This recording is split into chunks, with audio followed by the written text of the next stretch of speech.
महात्मा गौतम बुद्ध विश्व के प्राचीनतम धर्मों में से एक बौद्ध धर्म के प्रवर्तक थे। इनके बचपन का नाम सिद्धार्थ था। शाक्य नरेश शुद्धोधन के घर जन्मे सिद्धार्थ विवाहोपरांत नवजात शिशु राहुल और पत्नी यशोधरा को त्याग कर संसार को जरा मरण और दुखों से मुक्ति दिलाने के मार्ग की तलाश में रात में राजपाट छोड़कर जंगल चले गए।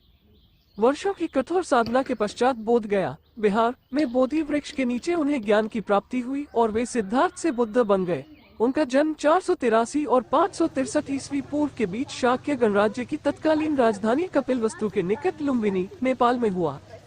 आज मैं यहाँ गौतम बुद्ध के प्रेरणादायक विचार के बारे में बता रहा हूँ। एक दिन गौतम बुद्ध अपने शिष्यों के साथ एकदम शांत बैठे हुए थे।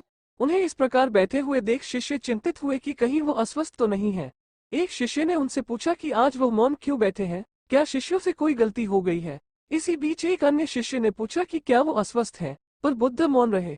तभी कुछ दूर खड़ा व्यक्ति जोर से चिल्लाया, आज मुझे सभा में बैठने की अनुमति क्यों नहीं दी गई है। बुद्ध आंखें बंद करके ध्यान मग्न हो गए। वो व्यक्ति फिर से चिल्लाया, मुझे प्रवेश की अनुमति क्यों नहीं मिली।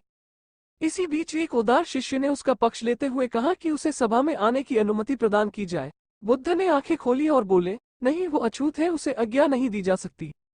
ये सुनकर शिष्यों को बड़ा आश्चर्य हुआ।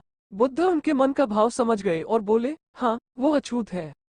इस पर कई शिष्य बोले, हमारे आश्रम में जात पात का कोई भेद ही नहीं, फिर वो अछूत कैसे हो गया। तब बुद्ध ने समझाया, आज वो क्रोधित होकर आया है। क्रोध से जीवन की एकाग्रता भंग होती है। क्रोधी व्यक्ति प्रायः मानसिक हिंसा कर बैठता है, इसलिए जब तक वो क्रोध में रहता है तब तक अछूत होता है। इसलिए उसे कुछ समय एकांत में खड़े रहना चाहिए। क्रोधित शिष्य भी बुद्ध की बातें सुन रहा था। पश्चाताप की अग्नि में तपकर वो समझ चुका था कि अहिंसा ही मनुष्य का महान कर्तव्य व परम धर्म है। वो बुद्ध के चरणों में गिर पड़ा और कभी क्रोध न करने का प्रण लिया। शिक्षा आशय यह है कि क्रोध के कारण व्यक्ति अनर्थ कर बैठता है और पश्चाताप उसे बाद में होता है, जिसका कोई लाभ नहीं मिलता। इसलिए हमें क्रोध नहीं करना चाहिए।